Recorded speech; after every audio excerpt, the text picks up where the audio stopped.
Welcome to The Landlady Listens.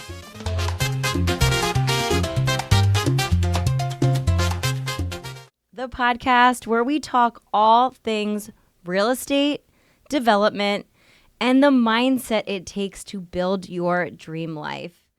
Okay, hey guys. It's Landlady. I'm your host, Meg Hayden, real estate broker, new construction expert, and a believer in making big visions into a reality. So if you're ready to build it, dream it, and live it, let's dive in. So today I am super excited to have these beautiful humans. And on today's episode, we are going to talk about custom homes, from concept to closing, with a custom builder and his sister-in-law,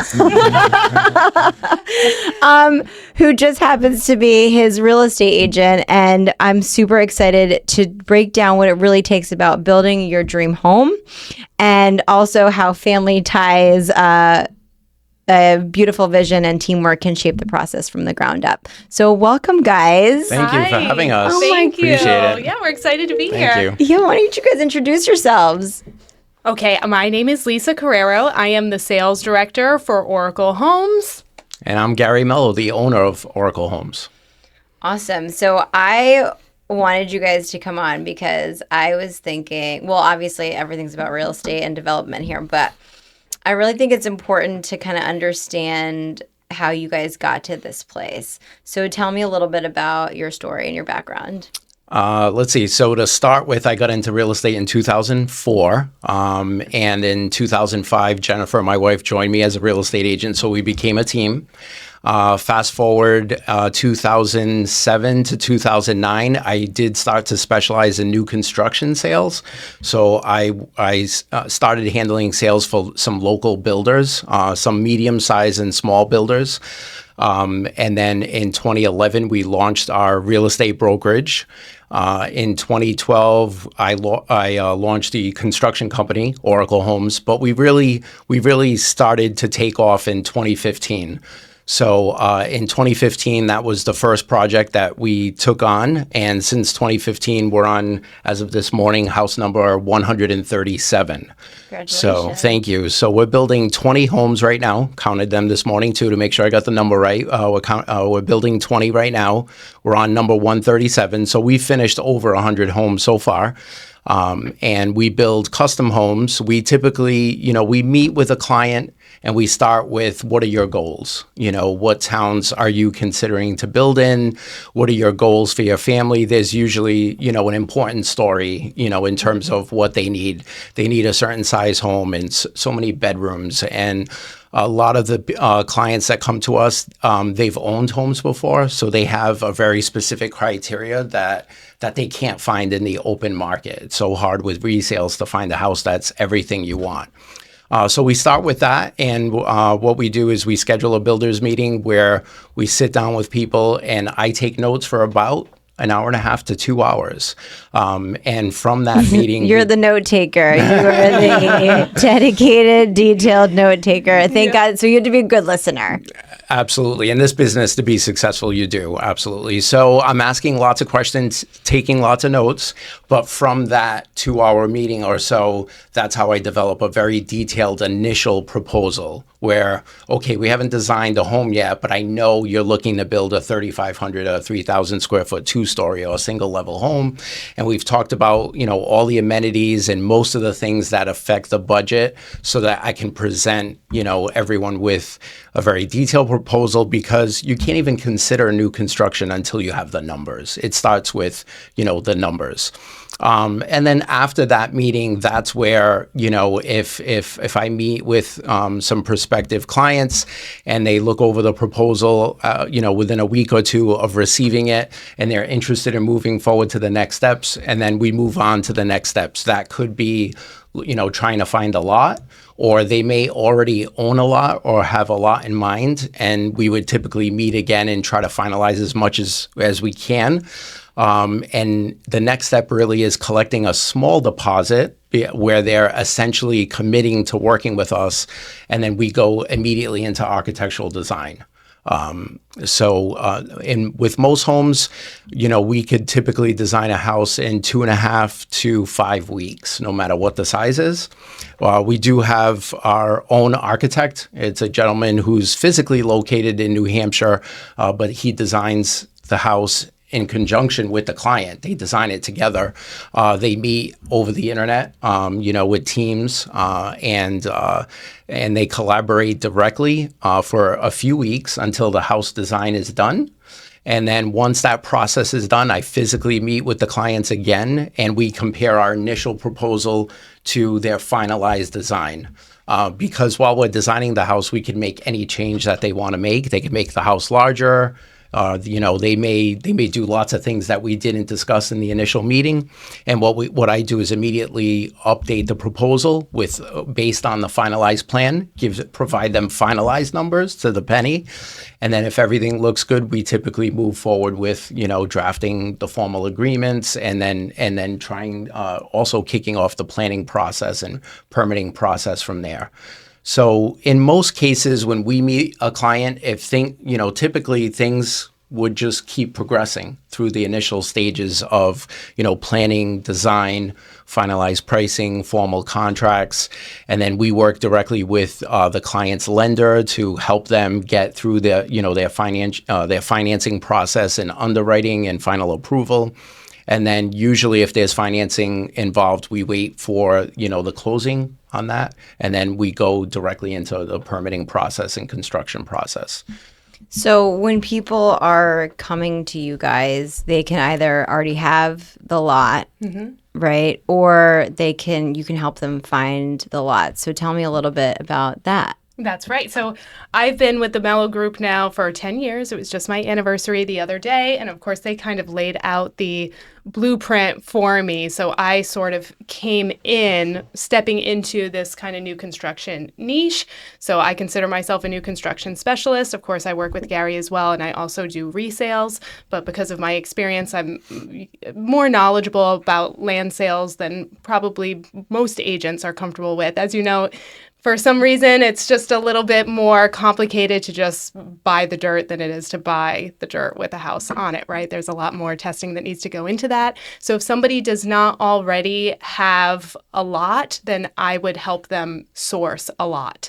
And then, once we find a couple of different options, whether they're off market or they're on market, Gary and I will meet the clients out at the lot to make sure that it's a good fit for them. So maybe the lot is perfect for them in a lot of different ways, but Gary can identify things, or myself, that the buyers aren't looking for. Like, we want them to focus on, how does your lifestyle fit into this location, whether it's a neighborhood or whether it's, what we call more of a random lot. And if they get a good vibe from it, and Gary and I are obviously looking at it from a different perspective as far as, if we can identify any issues with the lot, ledge or water issues, if we suspect that there are wetlands, that might not rule out the lot for them completely. It's just something that we want to take note of when we're putting together that proposal, so we're putting money in the appropriate buckets. So if we know that something's going to need a little bit more fill, that's not a problem. We just want to make sure that we're aware of that up front, so we can allocate a budget for that, so they're not being surprised at a later date. So no matter what, even if the buyer has an agent that they're working with, we still want to go out and take a look at the lot just to make sure that it's a good buy for our client. And, like I said, make sure that we're allocating the funds up front so that we're trying to eliminate as many surprises down the line as we possibly can. Yeah, that's awesome. That's awesome. So how did you get into this space? So I fell into it. So I had been specializing in new construction since I started. Actually, Gary built my very first home also. So I'm a very lucky person. I had gotten my real estate license, of course, as far as financing is concerned, we don't want to start a new job right when we're signing on to build with a custom home builder. So we waited until our house was completed, and then I went into real estate full time. I really wanted to jump all the way in and see if I could make it work. I didn't want to stick my toe in. And I started working with different builders in the area right away. And, you know, I already had that experience of having built a custom home myself.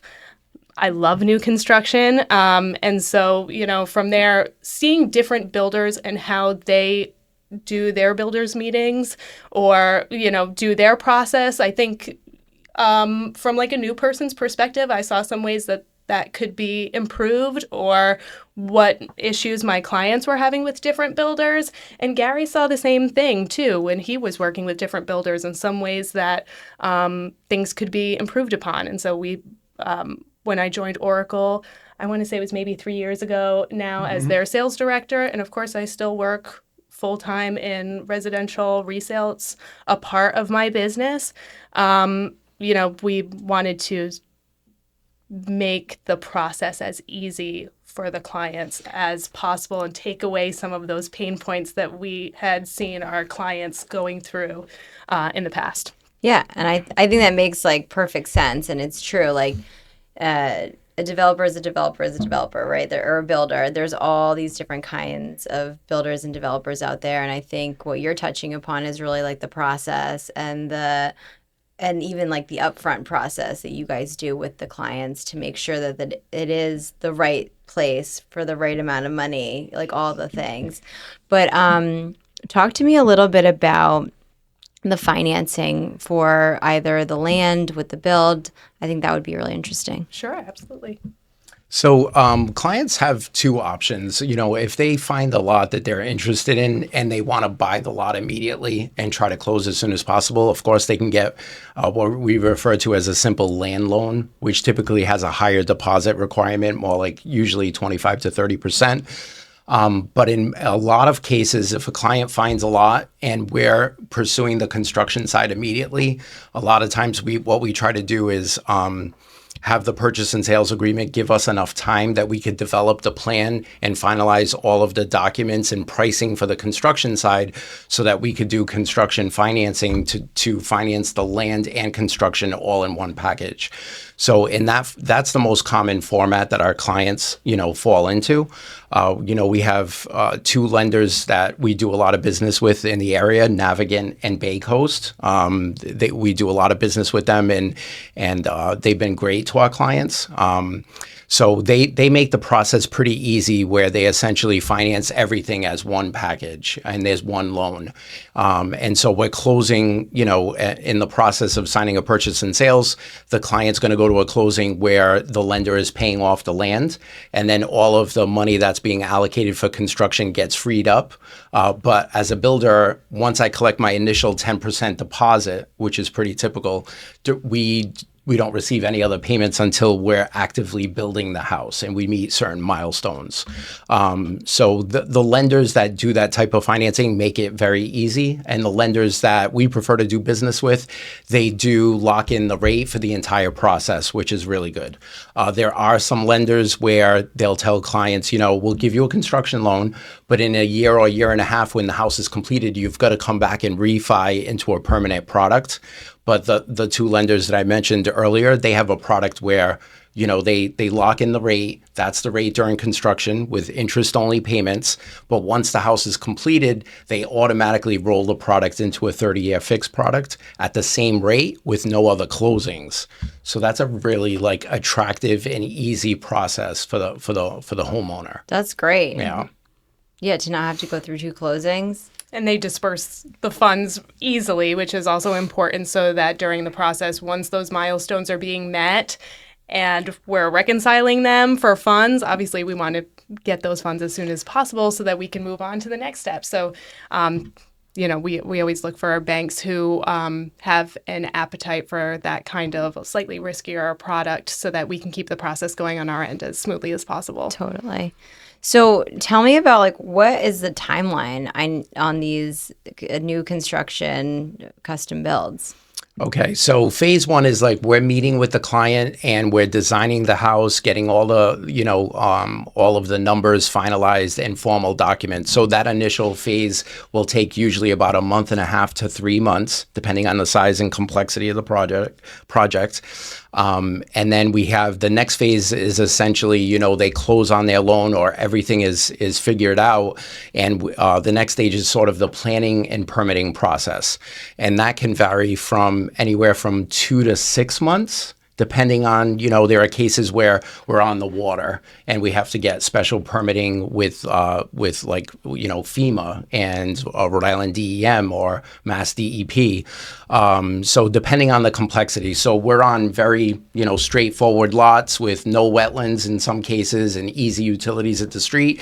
And we have other cases where we have to get extra permitting for wetland areas and, sensitive areas depending on where the lot is located. So I would say, the permitting process takes 2 to 6 months. And then we're typically 12 to 16 months to build because, again, we're usually building houses of very different sizes from small to very large. And every house is unique and custom. So one thing that we don't have is we're not blessed with like the repeating the same house. So every house is different, the structural design, the design itself, preparation, selections, everything is unique for every house. So every client I meet with, I tell them, the one negative with new construction is you have to wait. And in the worst case scenario, it may take longer. I'm very honest with people about that up front. But the benefits of building in terms of selecting, picking a location where you want to live and then designing the house exactly as you want it and only assigning budgets to things that matter to you and, defining what the budget is and obviously trying to control that as much as possible. I mean, those are major benefits versus, looking in the open market for a resale and hoping that the house you love is in a location you love and hoping that the homeowner spent money on things that matter to you. I mean, we all know stories of, resales where, they may be, who knows, a beautiful in-ground pool, but you don't even want a pool, but you love the rest of the house. I mean, with resales, you're kind of taking whatever you're getting, and with such a competitive market, I think the market's still really high with resales and people are still competing very much so. So with new construction, you have to wait. But, once you land your lot and you have that under your control, the rest of the process is really in our control.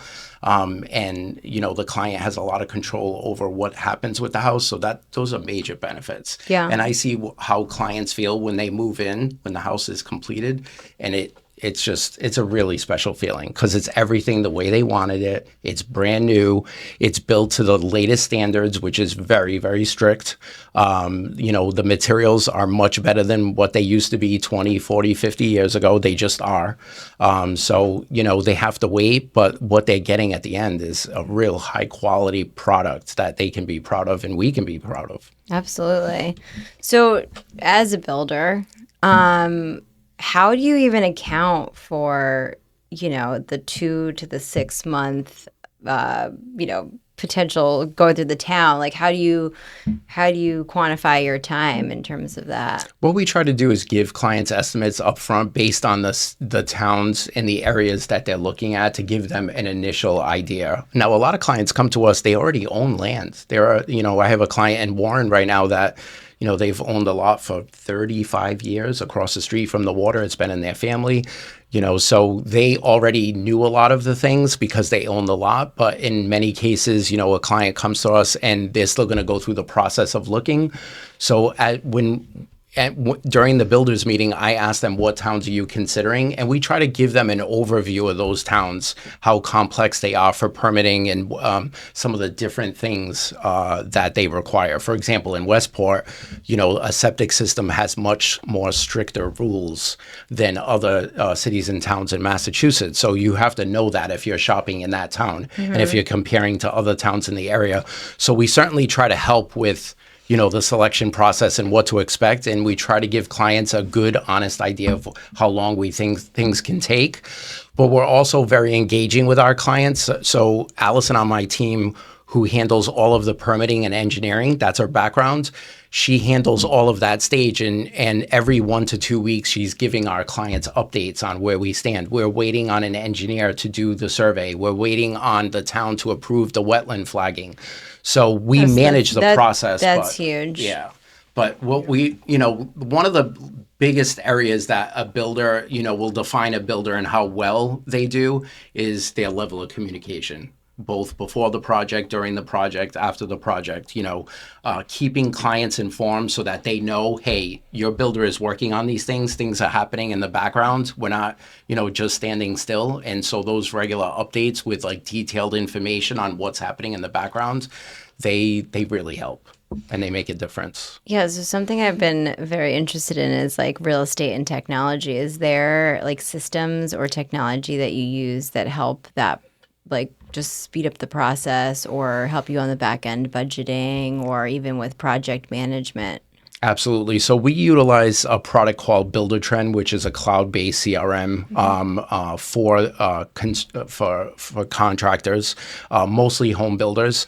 And that system is really it's great because we communicate through that system instead of sending emails and for both the client and ourselves and trying to find an email that we sent 4 months ago. Everything is in BuilderTrend. So communication is in BuilderTrend. Change orders are in BuilderTrend. Decisions are in BuilderTrend. Selections are in BuilderTrend. Everything is documented, and the subscription that we have is like indefinite. So even after a client, is finished building their home with us, they still have access to their portal and all the documents that are there, including plans, civil engineering, permitting, documentation on permitting, all the change orders, everything that we did during the project it lives there forever so that they have access to it. So that really addresses a lot of things, that can complicate things as you're building a house. It brings in communication into one place. We know what everyone said because it lives there forever. It's very easy to follow. In fact, our communications with clients is kept even in categories. Like, hey, if we asked you what you wanted for a fireplace, gas fired or electric, that decision and that communication is like right under the fireplace. So the application itself is like really intuitive, very easy to use for the client, and it's a great tool for us. It saves us a lot of time, and it provides us with like comprehensive documentation on everything, which clients really appreciate. Of course. I mean, even when you go to sell it, you think about all the things that you would need in one space. It makes so much sense. Mm-hmm. So as a builder, what would you, if there were builders that were starting off, what would you advise them on? Like, what would be your advice? My advice to anyone that's new would be to listen to the client's needs up front. That's like the very first step, is really listen. Don't try to like push a house or a certain way of building on your client that you want. I think actually that's made a huge difference for us, is just listening to what the client really wants and trying to deliver on everything they're looking for.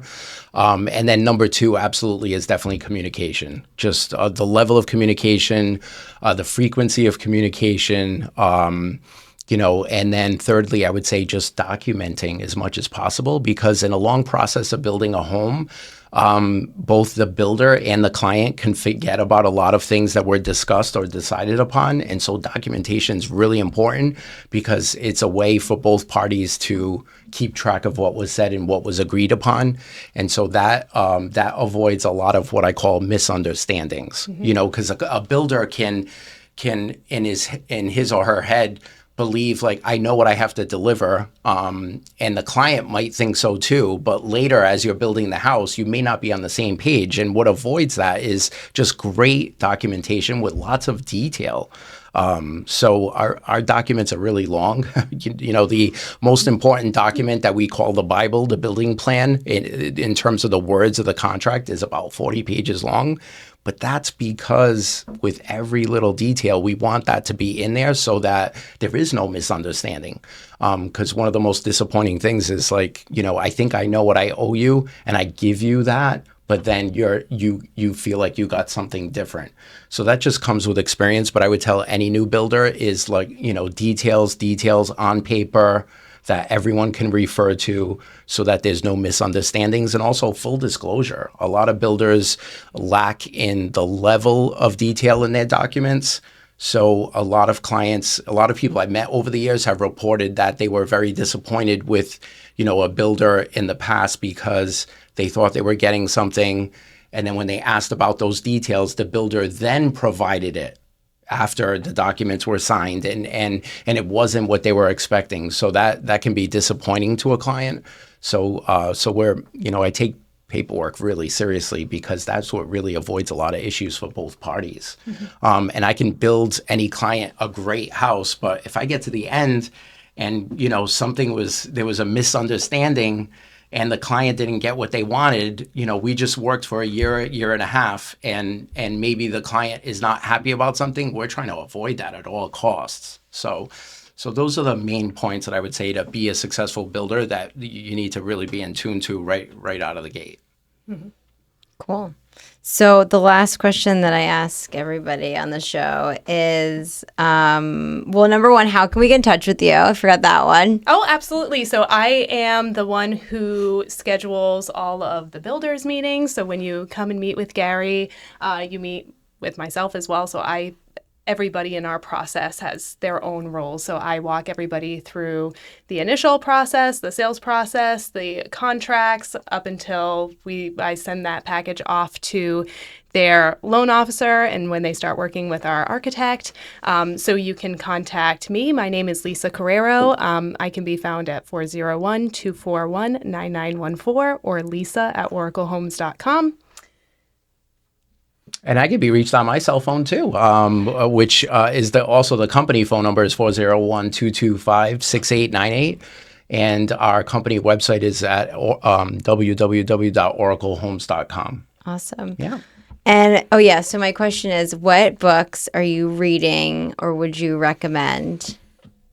I am just cracking open. It's called The Next Conversation by Jefferson Fisher.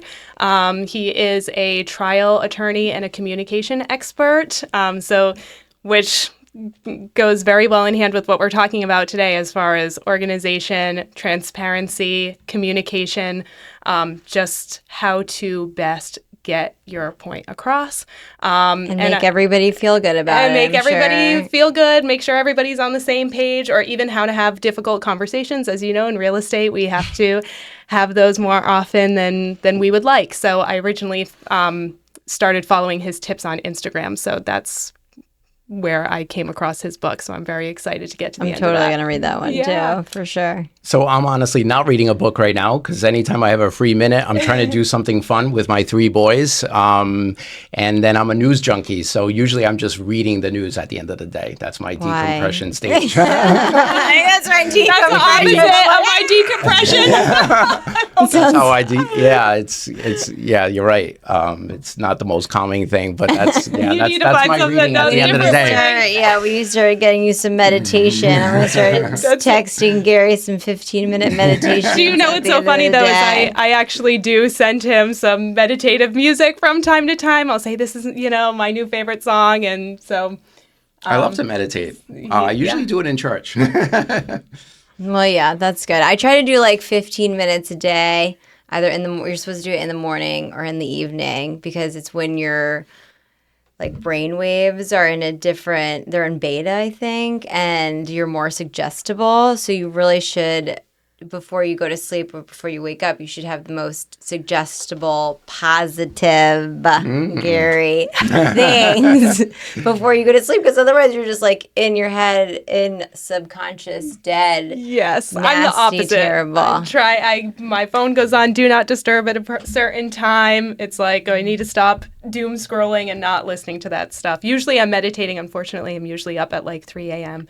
and I'm doing my meditation then to try that's really when you're supposed to meditate too, is like those times are like holy times. Yes. I've told people that before and they don't believe me. I'm always like, true. Somebody's coming to get me at 3 a.m. and I need to meditate It is always 3 a.m. 3:21, 3:23. It's always like 3:20 something. I'm waking up in the middle of the night.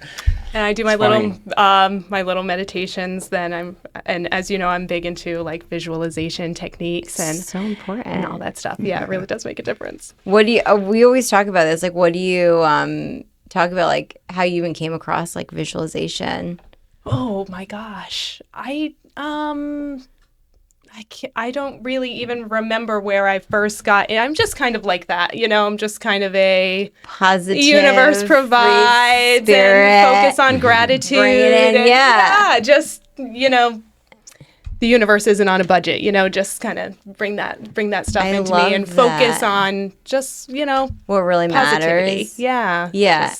I feel like focusing on it, you're able to just clear the noise, and then you're like, oh, okay, that's what I want, like truly want, right? And then what I started realizing is that like then I started getting like these weird calls, not weird calls, they're like expected calls, but you're like, wow, these are really big projects I could possibly be working on in the future, and you're like, oh, it's probably because I opened up space and told the universe like, this is what I want. This is what I don't want. When you're open, I think different things click to you. And sometimes things really kind of click in my mind. I had read something a while ago, and it was like, if you can't focus on big picture gratitude, focus on what they called slices of joy.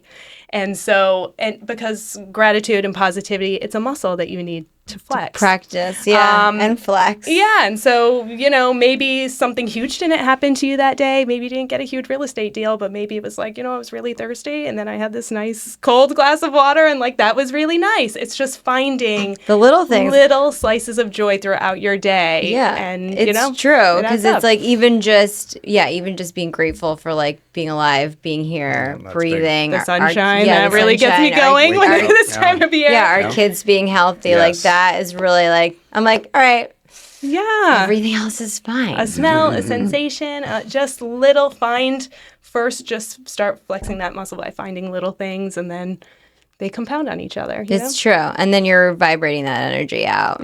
So. Well, thank you guys so much for coming on the show. Thank you for having us. This was a pleasure. Appreciate it. And that is it for today's episode of The Landlady Listens, where we turn vision into reality. Remember, success starts in your mind before it ever shows up in your life. So keep believing, keep building, and most importantly, keep taking action. Until next time, trust the process, bet on yourself, and go create the life that you deserve. And don't forget to like and subscribe and share. No, but seriously, it's good stuff. So thank you. We'll see you next time. Bye. That's it for today's episode of The Landlady, where we turn your vision into a reality. Remember, success starts in your mind before it ever shows up in your life. Keep believing, keep building, and more importantly, keep taking action. And until next time, trust the process, bet on yourself, and go create the life that you deserve. Don't forget to like, subscribe, and share this episode with someone who needs to hear it. Love you.